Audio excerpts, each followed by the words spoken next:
Oh là les amis, alors qu'est-ce que c'est que cette histoire? Mon diplôme obtenu plus de 10 ans après son obtention. Et oui, c'est pourtant vrai. Alors en ce moment, je vous parle beaucoup de mon parcours scolaire et je vous parle beaucoup de l'importance de préparer ses études correctement, d'être à fond dans ses études, de se donner les moyens, etc. Et malgré tout, moi, je suis même pas allé chercher mon diplôme et c'est pourtant vrai. Je ne suis pas allé chercher mon diplôme en 2009 et je viens juste de le recevoir. J'en ai fait la demande parce que du coup, dans le contexte des vidéos que je fais sur mon parcours scolaire, bah, à un moment donné, je me suis dit, c'est quand même dommage de ne pas récupérer mon diplôme. Donc je l'ai fait et j'ai demandé le diplôme, ils me l'ont envoyé, donc je vais l'ouvrir et le découvrir en même temps que vous.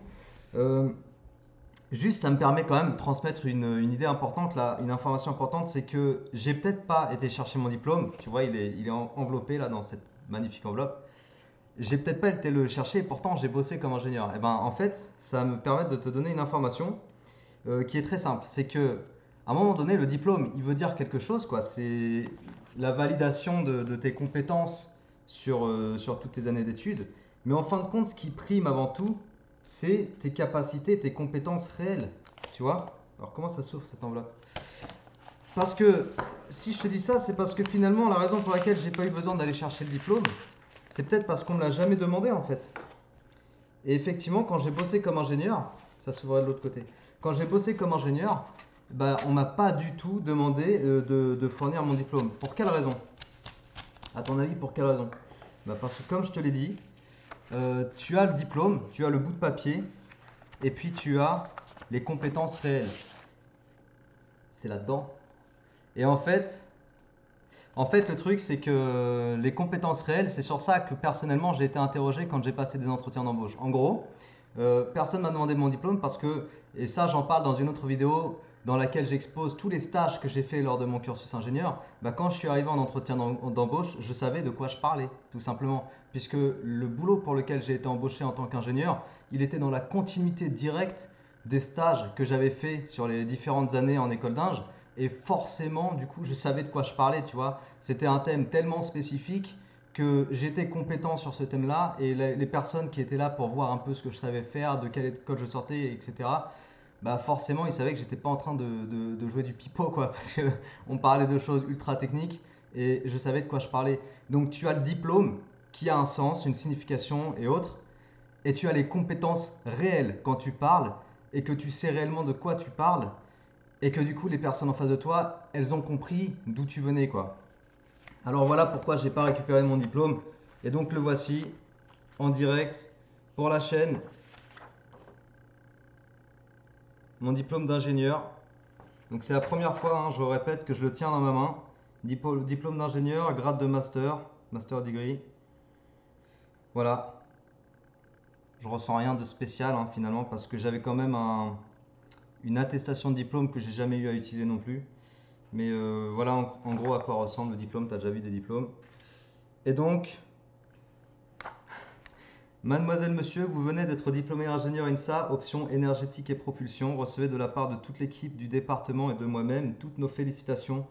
C'est une lettre qui m'a été écrite il y a 10 ans, du coup, parce qu'elle est signée de l'ancien directeur de département, un mec qui a été mon prof et qui a été un prof que j'ai beaucoup apprécié aussi. J'ai fait de la mécanique parce que dans cette école-là, en gros, les postes de directeur, soit de département, soit carrément directeur de l'école, les directeurs étaient modifiés au fur et à mesure des années, quoi. Il y avait vraiment un gros roulement et tu pouvais très bien avoir des cours dispensés par des profs, des enseignants-chercheurs qui étaient aussi directeurs de département ou voire même directeurs de l'INSA. Et le mec qui m'a écrit ce mot, ça a été un de mes professeurs de plusieurs années en mécanique et notamment dans les premières années, j'aimais bien ce mec, il était plutôt cool, donc c'était vraiment pas mal. Purée, il y a tout. Oh, il y a même une moyenne générale, waouh! J'ai mon diplôme, mon bulletin, alors ça c'est mon bulletin, bon j'en ferai une vidéo spéciale de ça, c'est le bulletin de ma 5e année, j'ai jamais eu ça entre les mains. En fait, en gros, j'avais aucune idée des notes que j'avais obtenues sur ma dernière année, quoi. Donc là, je vois que bon, il y a des notes pas glorieuses, hein, quand même. J'ai une moyenne générale de 13,37 sur 20 en 5e année. J'aurais bien voulu 14, mais 13,37 sur 20, allez, c'est pas mal. Stage de spécialisation, 16,50 sur 20. Donc le stage ingénieur, 16,50 sur 20. Euh, le cours sur les motorisations que j'ai eu, 12,50 sur 20. Voilà. conférence moteur, je sais plus du tout ce que c'est que ce truc. C'était un cours de 5e année, certainement des conférences où il fallait assister et restituer peut-être le contenu des confs. J'ai eu 15 sur 20. Et dynamique des gaz, une moyenne de 11,83, c'est très faible. Il y a eu plusieurs matières, il y a plusieurs matières évaluées, mais il y avait une matière logiciel moteur, je sais pas ce que c'est, je sais plus tout ce que c'est ces trucs. Et j'avais eu 7,5 sur 20. C'est la première fois que je vois ça, et ça a planté toutes les autres parce que j'avais eu 14 dans les autres matières apparemment. Il y avait un thème qui s'appelait dynamique des gaz turbo machine, où j'ai eu 14, 14 et 7,5. Du coup, ça a planté complètement la moyenne du thème, quoi. 11,83 du coup. Voilà.